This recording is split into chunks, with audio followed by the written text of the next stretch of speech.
Il y avait dans la yeshiva célèbre de Vologine un élève qui était profondément versé dans l'étude et il en a été stressé.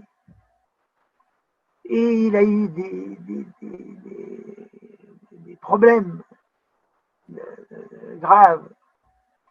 Alors le médecin dit, tu dois cesser l'étude de la Torah pendant 1 an.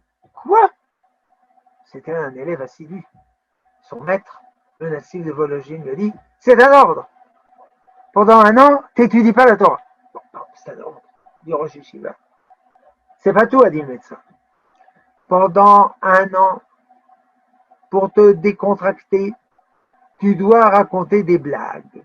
Comment j'ai raconté des blagues pendant 1 an? C'est un ordre, il a dit Rosh Yeshiva. C'est un ordre, il le fera.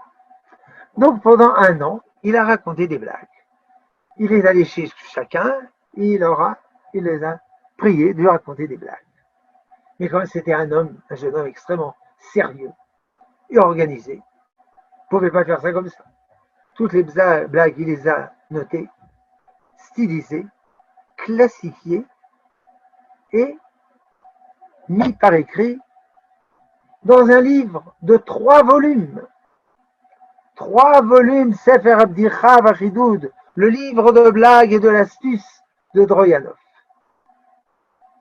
avec une introduction profonde sur la valeur de l'humour. Évidemment, je n'ai pas lu ce livre, mais je connais une histoire. Alors,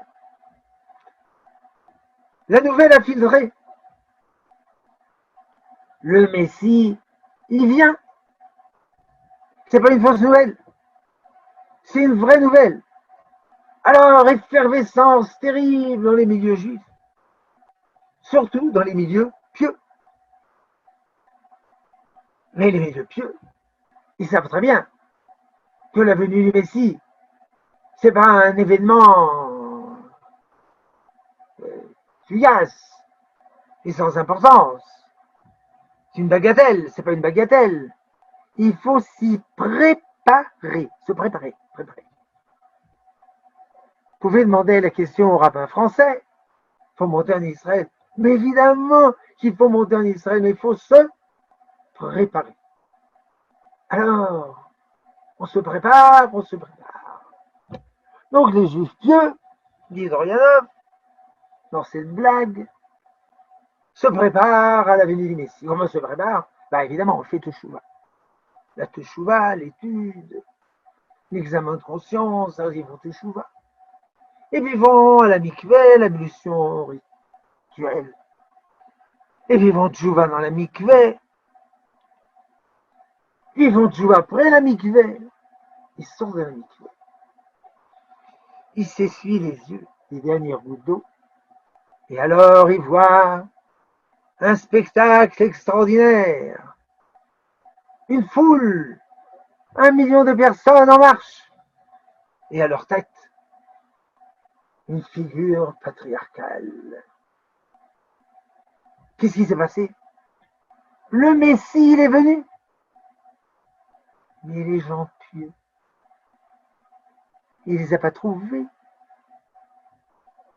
Parce que les gens pieux, ils se préparaient à la venue du Messie. Alors ils sont restés plantés comme des pieux. Ah mais c'est horrible, disent les gens pieux, horreur et damnation, le Messie est venu. Et puis il prend ces gens-là, ces hérétiques, ces incroyants, ces pécheurs. Et nous, on est restés coincés ici. Alors il appelle, oui, monsieur le Messie. Le Messie dit, c'est qui m'appelle là-bas? C'est les juifs religieux qui ne sont pas venus avec nous. Voilà. Bon, le Messie dit, on va les attendre. C'est quand même des juifs. Malheureusement, c'est pas une blague. C'est une des choses les plus tristes qui s'est passée. Parce que dès que les portes d'Eretz Israël se sont ouvertes, on se serait attendu à ce que Tous les juifs religieux du monde entier montent en Israël. Et alors on aurait un pays religieux, un État religieux, un gouvernement religieux, un président religieux, tous seraient religieux.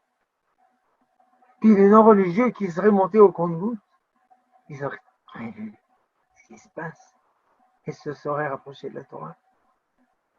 Évidemment, je n'ai pas dit que les religieux ne sont pas montés en Israël, mais ce n'était pas la majorité. C'est triste ce qui s'est passé. C'est également un ratage historique.